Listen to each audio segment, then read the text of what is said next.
OldTimeRadioDVD.com has the largest, best collection of vintage and nostalgic media on the internet. Large collections of old-time radio shows, classic TV, movies, cartoons, and serials. Check them out today, and if you haven't yet subscribed to the Gazette, you are missing out on the only digital magazine of its kind to be found anywhere, and it's free. Go to OldTimeRadioDVD.com, check out the collections, and subscribe to the Gazette. Trust me, you'll be glad you did. The Johnson Wax Program with Fibber McGee and Molly.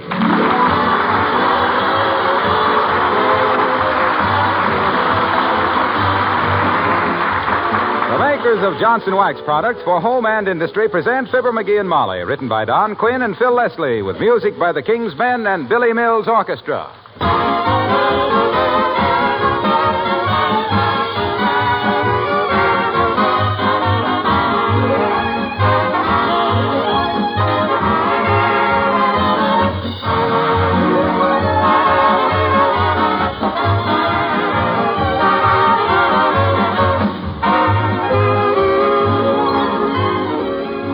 One of the reasons you have linoleum on your kitchen floor is because it has a bright, colorful pattern that makes your kitchen a more cheerful place in which to work.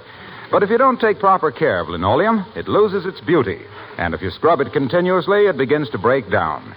So when you protect it with Johnson's Glow Coat, you accomplish two things. You preserve its original color and beautiful pattern, and you make it last a much longer time. And, of course, in addition, you save yourself lots of work all year round because Glow Coat is self-polishing. It needs no rubbing or buffing. Takes practically no work from you. Simply apply and let dry. That's the Glow Coat story. The tough film of Glow Coat guards the surface against wear, dirt, and moisture, seals the pores, gives a beautiful polish that's easy to maintain. Why not join the legion of satisfied users of Johnson's self-polishing Glow Coat?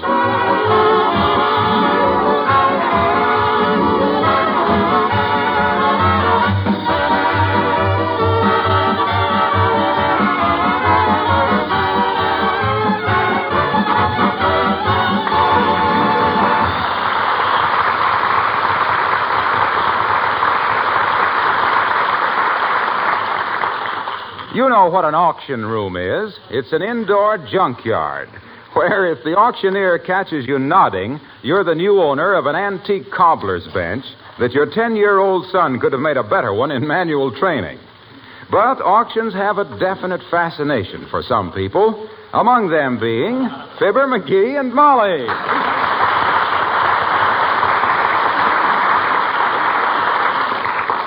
$10. $10, a man says. $10 for this lovely tea caddy. A genuine antique, a gift from Julius Caesar to Marie Antoinette. Do I have 15? 15. For goodness sakes, McGee, stop bidding. We don't need a tea caddy. I can carry my own tea. Oh, I won't get it. I'm just having fun. I get a bang out of auctions. Somebody will top my bid like... $17.50. See? $17.50 I'm bid. Do I hear 20? Going once at $17.50. Going twice at $17.50. Going 3 times at $17.50. Sold for 3 times $17.50. Which is exactly $52.50 to the lucky gentleman in the 4th row. Well, I never heard of such a thing. Come on, McGee, let's go home. The weather's cleared up, and we've proved we knew enough to come in out of the rain. Oh, let's stick around a while. I love these things. Item 412, as you will see by your catalogs, ladies and gentlemen. This is an inlaid highboy. Highboy? Hi. This is an inlaid highboy of rosewood and ivory from the palace of the Grand Duke, which was situated on the rapids of the Danube.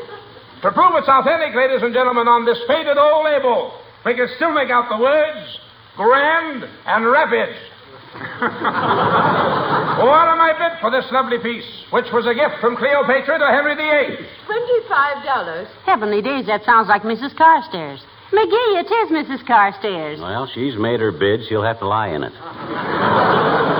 I'm bid. Who'll make it 30? 30 for that broken down old... 30 I hear. Who'll make it 40? Do I hear 40? McGee, for goodness sakes, be quiet. If nobody says 40, you're stuck for the... I hear 40. What? The lady with the little man in the rear bids 40. Now, just a darn minute, Butch. $50. $50. Do I hear 75? Going once at 50. Twice. Sold for $50 to Mrs. Carstairs.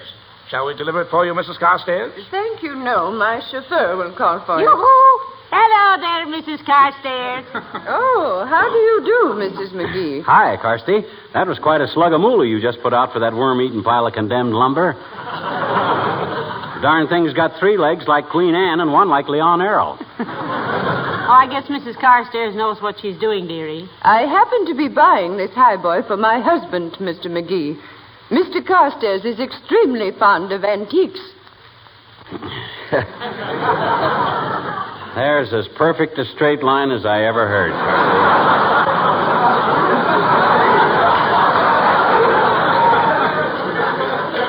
But I haven't got the heart to deliver the bomb. That's a pretty heavy piece of furniture for your chauffeur to handle, Mrs. Carstairs. And maybe McGee would help him carry it out. Oh, thank you, my dear, but my footman will assist him.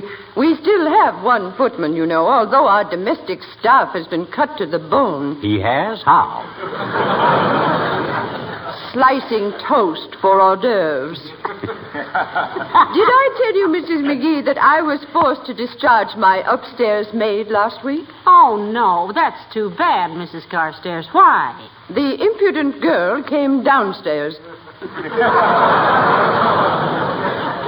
Tell me, Mrs. Carstairs, do you plan to stay in town all summer? We are undecided, my dear. We might go to our hunting lodge in Maine, our chalet in the Berkshires, our hacienda in Acapulco, or we may visit our orange groves in Santa Barbara. What kind of oranges you raise, Carsty?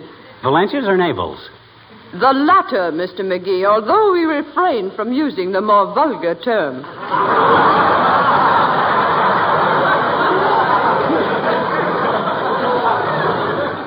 Mr. Carstairs and I refer to them as citrus umbilicus. Good day, Mrs. McGee. Good day, Mrs. Carstairs.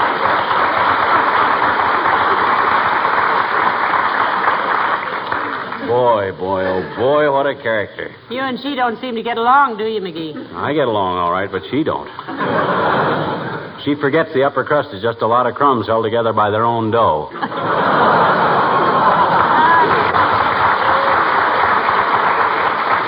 Attention, ladies and gentlemen, your attention. Item 413 in the catalog. A genuine dreadnought trunk, 75 years old. Contents unknown from the estate of Mr. J. Farthington Campwell. Crampwell? Hey, he's the rich millionaire that had all his money hid around his house. Why, that trunk might be full of cash. Not very likely, dearie. His estate spent 40 years in probate court. Well? If there was any money in that trunk, there'd be 3 lawyers sitting on the lid. Well, just the same, I got a good note. What am I bid for this sturdy, interesting old trunk, ladies and gentlemen? A dreadnought trunk is practically indestructible. $2. The little man bids $2. A ridiculous offer, friends. $2 for a handsome trunk which might contain valuable property worth thousands of dollars. $4. $4. $5. $5. $6. $6. Ah, what spirited bidding, ladies and gentlemen. Will some mad, impulsive spendthrift raise the bid to $6.50? $7. $7 the little man offers. Let's stop matching nickels, ladies and gentlemen, and get on with business, huh? This is an auction sale, not... $9, and that's my last offer. Now, McGee, if you plan to put that moth-eaten old grab bag in our hall closet now... $9 on bid. Do I hear? $10. $10.03. What was that again, son? I says $10.03. Take your earmuffs off, Buster. Spring is here. Going once at $10.03. Going twice. Sold to the short sport in a long sweater. Oh, dear. Here we go again. And here's your dough, wise guy, in cash. Ah, and a pleasant surprise it is, my friend. Will you take it with you, or shall I have our 12 beautiful dancing girls carry you home in it? Well, that's an interesting question, McGee. How do we get it home? You stay here a minute, Molly. I'll go get a cab, and the driver will help you load it on. Hurry, McGee. Do you really think this trunk has something valuable in it, Mr. Auctioneer? Lady, I'm going to be honest for the first time today. That's the worst hunk of junk that ever broke an express company's heart. And I wouldn't give you a counterfeit dime for it if it was full of nylons, T-bones, and Grieg arson. And now, ladies and gentlemen, item 14 on...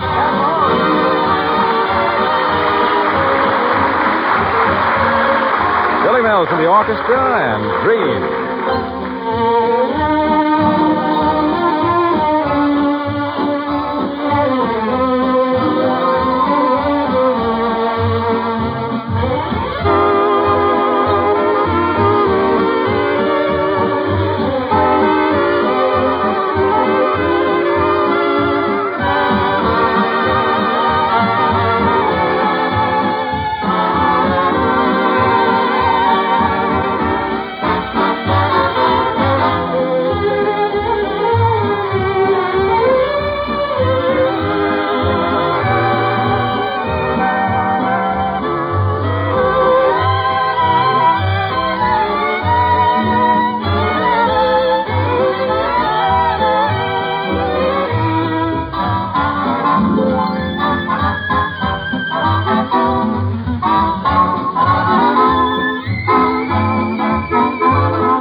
Boy, is that trunk heavy.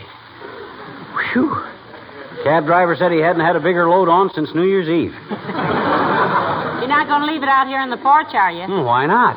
Well, people might think we'd just come back from someplace, in which case they must have thought we'd been away. Hmm? And if they didn't miss us any more than that, my feelings are hurt. I guess I better get it in the house at that. If it's full of money, it'll be safer inside. Yes, it would. Open the door, will you? Okay. 1, 2, 3.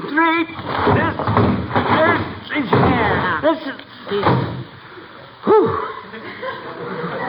That's the heaviest piece of luggage I ever saw. Hey, but Molly, did you hear it jingle when we moved it? Yeah, what do you suppose it's full of? Pie tins? Look, Snooky, these trunks haven't been manufactured for 75 years. Oh, really? And 75 years ago, they used gold money. Oh? If this trunk is full of $10 gold pieces, for instance, why, we're modestly rich. In a filthy sort of a way. We're also in trouble with Uncle Sam, aren't we? No, the government will pay us $32 an ounce for gold, or something like that. And this thing must weigh 300 pounds. Allowing 60 pounds for the trunk, that leaves 240 pounds. 16 times 240 is how much? 3,840. Though I'd like to check that with the quiz kids. Boy, that's near enough. 3,840 times $32 is, ooh. 122,880. Wow. 123,000 bucks. Why, we're rich, Molly. Now I can take Anthony Adverse back to the public library. Now, wait a minute, McGee. Before we fill the swimming pool with champagne, hadn't we better see what's actually in this trunk? Oh, sure, but it's just a formality, kiddo. Suppose it's only got $5 gold pieces in it. That's still 60,000 frog skins. Where's my keys? Ah, here they are. Now, we'll see. That little one in the middle looks like it might fit. That's the key to the padlock on the tool shed on Uncle Sycamore's ranch that I stayed at in 1915. Heavenly days, don't you ever throw away a key? No. No good? No. I'll try this one. Key to a briefcase I had when I sold insurance in 1919. No? It's too flat. You could pry it open with a crowbar, McGee, or drop it out of an upstairs window if you find 9 friends stupid enough to carry it upstairs. Now, just wait a minute. There's a right way and a wrong way to do things, Tootsie, and I haven't used up the wrong ways yet. Now, let's see if I can... Hello, Mr. McGee and Mrs. McGee. Creepers. What's the trunk for? Going someplace? We're going every place, Alice, if this trunk is as full of money as himself here thinks. We bought it at an auction. Used to belong to a rich millionaire, Alice, a miser, J. J. Farthington Crampwell, the third. And when he kicked off, they found money hid all over his house. Oh. Yeah, overlooking this trunk, of course, out of sheer courtesy to Mr. McGee. Well, jeepers, who'd be dumb enough to think of a trunk like this being full of money? Well, I don't like to mention names, Alice. I don't like to mention names, but I could stroke his 5 o'clock shadow from where I'm standing. Okay. Scoff if you want to. Be right. But by George, when I get this trunk open and start counting out cold cash, you got any trunk keys, Alice? No, I haven't, Mr. McGee. I don't own a trunk. I just have airplane luggage. Oh, do you like airplane travel, Alice? Do I, creaminy, to sail along 15,000 feet in the air with your meals brought to you and no tipping, and with those good-looking pilots saying, excuse me, when they bump into your elbow that you stuck out when you saw them coming and everything? Jeepers, I'll bet I'd love it if I ever tried it. Look, kids, this chatter is very amusing, I'm sure, but with a 40-cent lock standing between me and $100,000, I'm in no mood for prittle-prattle. You got any keys, Alice? Well, here's a key to my toolbox at the factory. Try it, McGee. Okay. No. That won't unlock it. Isn't that a coincidence? It won't unlock my toolbox either.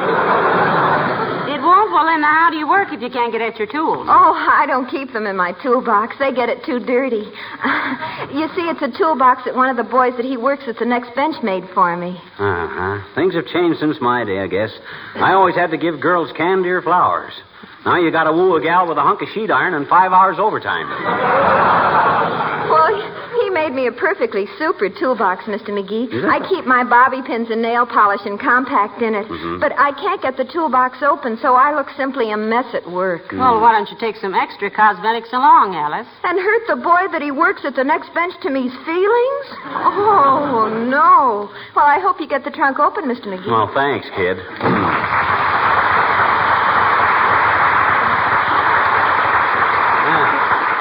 She was a big help. Well, you bought this trunk, dearie. Getting it open is your problem. Well, don't worry. I'll get it open. Let me try some more of these keys. Let's see. Ah, dear, talk about inefficiency. I'll bet you don't know what 2/3 of those keys are for. Oh, I don't, eh? Well, for your information, Mrs. McGee, this key here is for the ignition lock on that Apperson Jackrabbit I used to drive for old Mr. Balderson back in Peoria. Well, that was 30 years ago. Well, he told me not to lose it, didn't he? And this key here is to... Well, I'll admit that one's no good. Here, throw it away. Do you mind if I don't? No, why? That's the key to our front door. Yes, my gosh, I never even noticed. Hello, folks. How's it? Well, what's the trunk for? Taking a trip? No, Mr. Wilcox. McGee bought this trunk at an auction. You know what an auction is. Sure, that's a place where a bunch of strangers stand around and bicker about who pays the most money for something none of them really wants. Yeah, but this trunk is full of dough, Junior, I think. You got any keys with you? No, I haven't. You see, McGee, there are men who don't consider it necessary to carry 4 pounds of keys. Himself here always has so many keys on him, he's getting round-shouldered in the hips, Mr. Wilcox. Well, why doesn't he use one of them to open the trunk? Because none of them seems to fit the trunk. That's the reason why I don't. Now, let's see. This one here might be... Gee, it's a shame to let a handsome, sturdy trunk like that get looking so shabby when just a little... No, wait a minute. You don't have to... It's a lucky thing. I just happen to have some Johnson's wax and a cloth with me. Let's see what it'll do for that wood and leather. Oh, now, Mr. Wilcox, you don't have to do that. My goodness. Get away from that trunk, Junior. I got work to do. So have I. Only waxing a piece of baggage like this isn't really work. It's fun. Oh, for the love of... Look, see how the Johnson's wax helps bring back the beauty of the wood even after all this time. Oh, and see what it does for the leather? Gee whiz, it's criminal not to protect an expensive trunk like this with wax. Save it from dampness and dryness and dust. What that got to... Why, you'd be amazed how much protection a coat of Johnson's wax gives a thing like this. I don't know, Mr. Wilcox. We amaze very slowly. Look, Waxy, get away, will you? I'm not interested in the outside of this trunk. It's the inside I want to get at. Oh, I don't think you'll find it necessary to wax the inside, pal. You see the inside. Doggone it, can't you forget that wax for 1 second? No. Well, I will say it looks a lot better already, Mr. Wilcox. Why, of course it does. You see, Johnson's Look, wax... Junior. Yeah? I don't like to be inhospitable. But if you can't contribute more toward getting this trunk open than a lecture on wax, go home, will you? Oh, now, McGee. Hey, where'd you say you got this trunk, pal? At an auction sale. Used to belong to a rich millionaire. Say, A cousin of mine, Big Moxie Wilcox, bought a 40-year-old wooden box at an auction once, and he said it was the smartest thing he ever did in his life. Yeah? Boy, was he happy when he got home and opened it up. Yeah? You know what was in it? Here's your hat, Junior. And if that box was full of Johnson's wax, put it on an Amstray.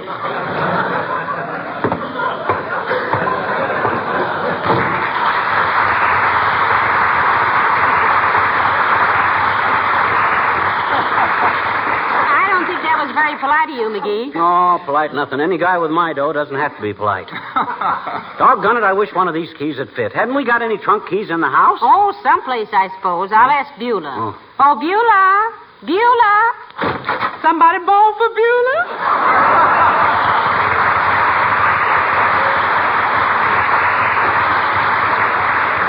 Yeah, we got any trunk keys laying around, Beulah? If we have, sir, they ain't never come to Beulah's attention. Where did this old trunk come from? Well, Mr. McGee bought it at an auction, Beulah. He thinks it might be full of $10 gold pieces. $10 gold pieces? What is they? Molly, please, you're too excited about this thing. Hold yourself down a little.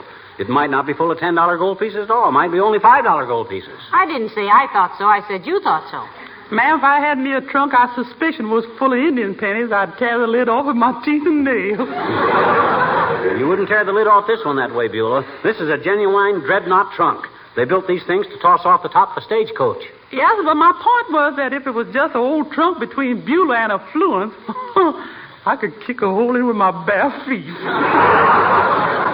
Now, what would you do with all that money, Beulah? Well, my goodness, ma'am, I tell you, I go right... Well, doggone if I know. Anything over $10, I get stage fright. But I could think of something. You and Ira could really get married on a trunk full of money, couldn't you, Beulah? No, sir. What? Well, Ira, he'd be too proud to marry me if I was a rich woman. In which case, I'd dump it in the river. Because, you see, it ain't much fun sitting in the movies holding hands with a bank book. Not that I ever try it. Well, I'll take a chance on being unhappy, Beulah. Right now, I'm in the position of an amateur musician who's got a chance to conduct the symphony. Why, McGee, said she, shaking her tambourine. If I can find the right key, I'll be in the money. Say, if you can find the right key, you'd be... Oh.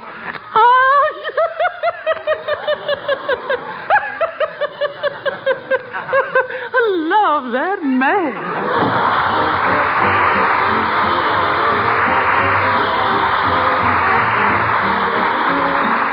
The King's Men singing Yatata Yatata. Professors of English all agree that making conversation is an art.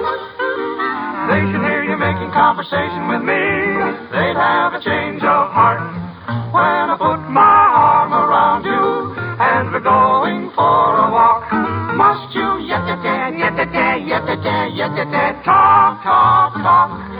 When we're sitting close together in a cozy taxi cab, must you yet-a-da, yet-a-da, yet-a-da, yet-a-da, gab, gab, gab.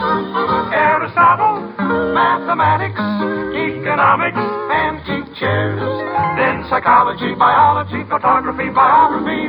Slow down, who cares? There's a brand new moon this evening, and the weather should be fine.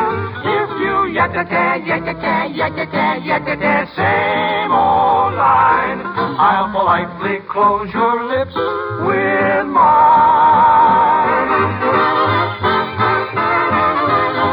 Whenever I try to say a word, it never gets past my throat. Here's a little sample conversation I heard. Pardon me if I quote. My last pair of nylons developed a run from the knee to the toe. Do you know anyone who can get cigarettes without standing in line? Don't you think Spencer Tracy is simply divine? Shall we go to a movie, my dear? By the way, do you like the new turban I'm wearing today? Can't we find a cafe with a nice atmosphere? I would so love a steak. Did you say something, dear? You do it every time. There's a brand new moon this evening, and the weather should be fine. If you yet-a-da, yet-a-da, yet-a-da, yet-a-da, same old line. Though I'd really love to pop you, I know the only way to stop you is to close your lips with mine.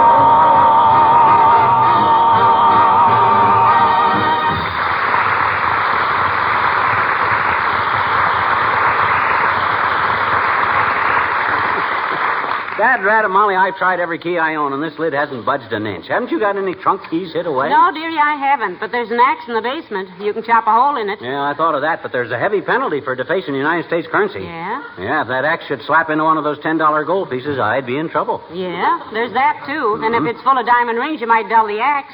Might as well think of everything. Oh, I see. I hate to call a locksmith because he'd blab all over town that McGee was in the bucks. I want to blab that myself. Come in. Oh, hello, Dr. Gamble. Hello, Molly. Hello, Small Fry. Hi, Pasteur. Cow Pasteur. You got any trunk keys on you? No, and I left my burglar's Jimmy home, too. Careless of me. McGee bought this trunk at an auction, Doctor, and he can't get it open. Probably just as well. Yeah, but he's sure it's full of money. It jingles, and it's so heavy you can't lift it. Oh, that's too bad. Otherwise, he could carry it down to my office and have it x-rayed. X-rayed? My gosh, I never thought of that. I was sure you hadn't. It was too sensible an idea. Well, I guess the only answer is either break it open or call a locksmith, My dearie. gosh, I hate to bust a trunk open that I paid $10 for just because... $10? For that superannuated egg crate? Brother, you're really a yokel. Did anybody ever try to sell you the Statue of Liberty? We don't talk about that, Doctor.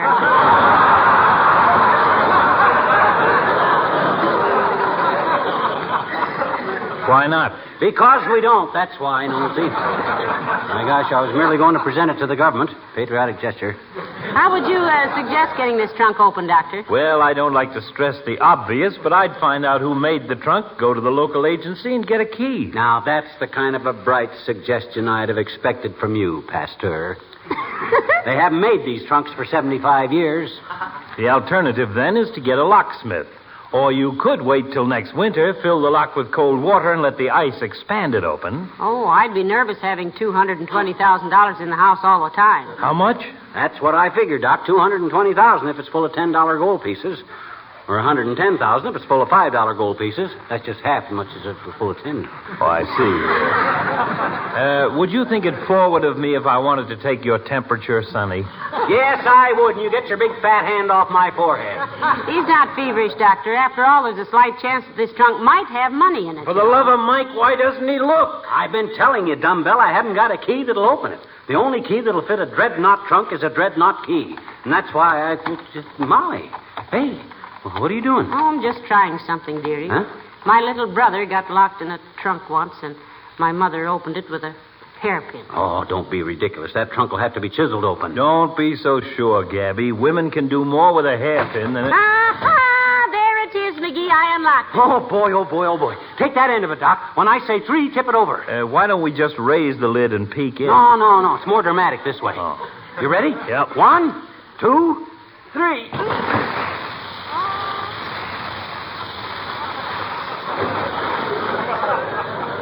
Heavenly days. What are they? Dreadnought trunk keys. My. You'll need a bigger key ring now. Oh, this is ridiculous.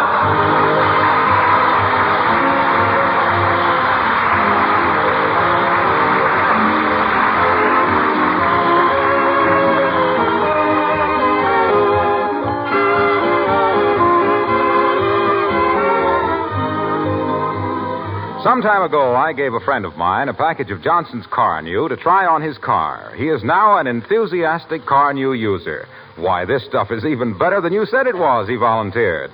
He brought his car around to show me what Car New had done for it. A light gray 1940 model that really was beautiful, spick and span with a showroom shine. You know, in these days when it's hard to get your car serviced, you can still keep it beautiful and protect the paint job with Johnson's Car New. Because Car New is so easy to use, you can quickly do the job yourself. Car New is the auto polish that does 2 things at once, cleans and polishes with one application. It's a liquid. You apply it with a cloth, let it dry to a white powder, and wipe off the powder. Car New does an amazing cleaning job without injury to the finish and with minimum elbow grease. And it leaves a satin smooth finish that's easier to keep clean. You know, you have to try Car New to know how good it is. Your dealer has it, the same reliable Johnson's Car New, spelled C-A-R-N-U.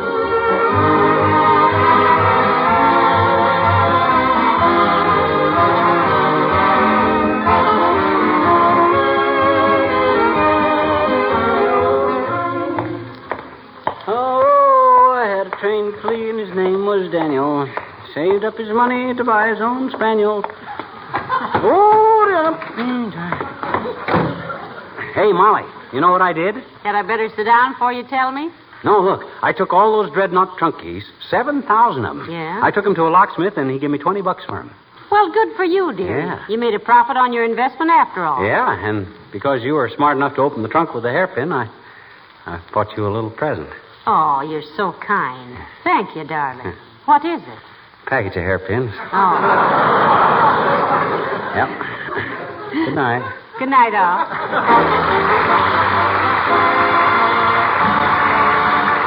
This is Harlow Wilcox, speaking for the makers of Johnson Wax Finishes for home and industry, inviting you all to be with us again next Tuesday night. Good night. This is the National Broadcasting Company.